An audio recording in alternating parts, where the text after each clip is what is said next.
Selamat datang kembali di pengantar manajemen. Setelah kita belajar tentang planning, sekarang waktunya masuk ke fungsi manajemen kedua, organizing, alias bagaimana perusahaan menyusun orang, tugas, dan struktur supaya tujuan bisa tercapai. Yuk kita bongkar bareng. Organizing adalah proses mengelompokkan pekerjaan, mengalokasikan sumber daya, dan menetapkan siapa melakukan apa, kapan, dan bagaimana. Intinya, ada 3 hal utama. Pertama, membagi pekerjaan menjadi tugas-tugas yang lebih kecil dan spesifik. Kedua, mengatur orang-orang yang akan mengerjakan tugas tersebut. Dan yang ketiga, membuat struktur yang jelas agar semua orang tahu posisinya. Tujuannya sederhana, supaya organisasi nggak chaos, dan semua orang paham betul apa peran dan tanggung jawab masing-masing. Tanpa ini, semua akan terasa berantakan dan tujuan sulit tercapai. Terus,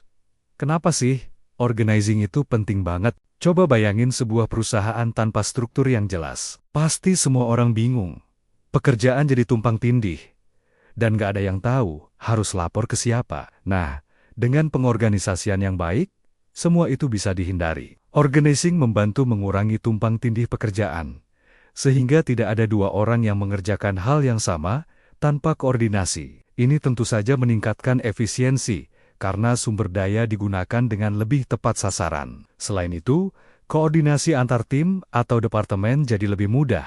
Yang tidak kalah penting, organizing menentukan tanggung jawab dengan jelas. Jadi, setiap orang tahu apa yang diharapkan dari mereka. Alur komunikasi pun menjadi lebih lancar, dari atas ke bawah atau sebaliknya. Tanpa pengorganisasian yang baik, perusahaan bisa kayak tim sepak bola.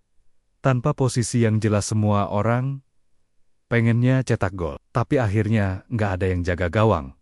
Kacau kan?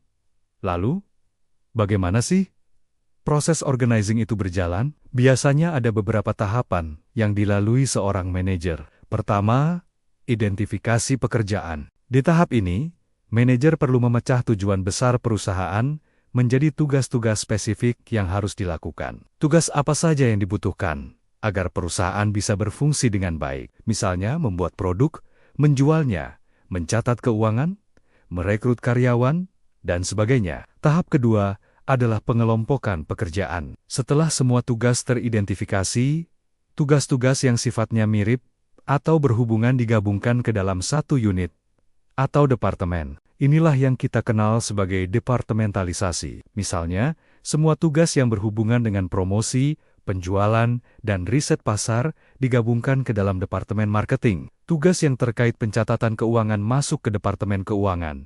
Dan seterusnya, seperti departemen sumber daya manusia, produksi, atau operasional.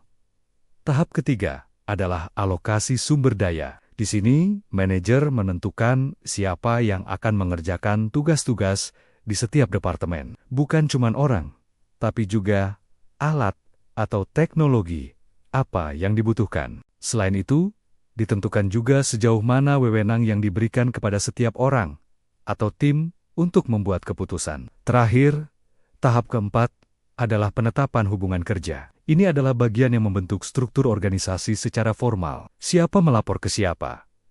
Bagaimana koordinasi antar departemen akan berjalan? Siapa yang punya otoritas final? Semua ini dituangkan dalam sebuah bagan atau diagram organisasi yang memperjelas alur komando dan komunikasi di dalam perusahaan. Ngomong-ngomong soal struktur, dalam dunia manajemen ada beberapa jenis struktur organisasi yang sering dipakai. Masing-masing punya karakteristik, kelebihan, dan kekurangannya sendiri.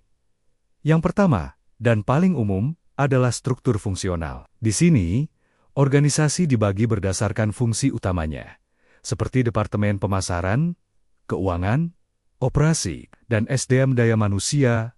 Semua ahli pemasaran ada di satu departemen.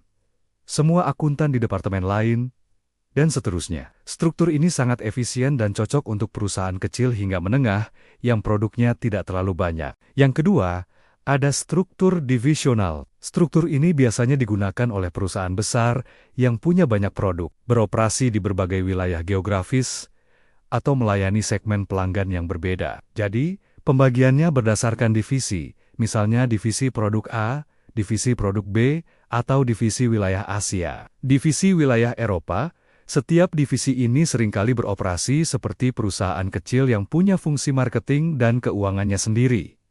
Ketiga, ada struktur matriks. Ini adalah struktur yang lebih kompleks, gabungan antara struktur fungsional dan proyek. Jadi, seorang karyawan bisa punya dua atasan, manajer fungsionalnya dan manajer proyeknya. Struktur ini sangat fleksibel dan sering dipakai di perusahaan kreatif, teknologi, atau konsultan di mana kerja tim berbasis proyek sangat dominan. Dan yang keempat adalah model yang lebih modern, yaitu struktur jaringan atau network organization. Di sini, perusahaan hanya fokus pada kompetensi intinya saja, sementara fungsi-fungsi lain seperti produksi, distribusi, atau bahkan layanan pelanggan di-outsourcing atau dikerjakan oleh mitra eksternal. Struktur ini sangat ramping dan lincah. Pemilihan struktur yang tepat sangat bergantung pada strategi, ukuran, dan lingkungan bisnis perusahaan itu sendiri. Dalam proses organizing, ada beberapa istilah atau konsep kunci yang wajib kamu pahami. Pertama adalah division of work atau pembagian kerja. Ini adalah prinsip dasar,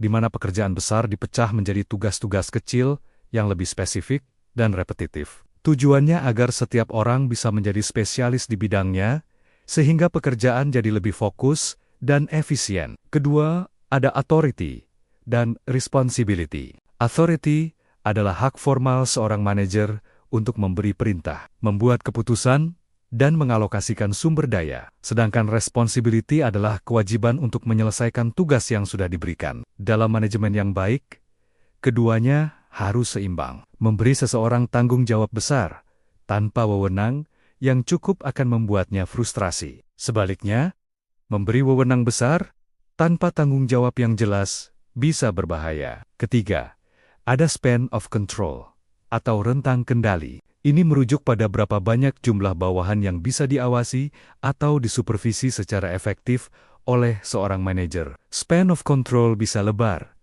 artinya satu manajer mengawasi banyak bawahan, atau sempit, di mana satu manajer hanya mengawasi sedikit bawahan. Semakin lebar rentangnya, biasanya organisasinya semakin datar dan efisien. Tapi tantangan bagi manajer untuk mengawasi juga semakin besar. Keempat, adalah delegation atau pendelegasian. Manajer yang hebat bukanlah yang mengerjakan semuanya sendiri, tapi yang bisa mendelegasikan tugas kepada timnya dengan tepat. Delegasi bukan cuma cara agar pekerjaan cepat selesai, tapi juga merupakan alat penting untuk mengembangkan kemampuan dan kepercayaan diri tim. Biar lebih gampang dipahami, mari kita lihat contoh sederhana. Bayangkan sebuah startup minuman yang lagi berkembang pesat. Awalnya, perusahaan ini hanya dijalankan oleh 3 orang pendiri. 1 orang fokus pada produksi, 1 lagi di pemasaran, dan yang terakhir, mengurus keuangan. Strukturnya sangat sederhana. Namun,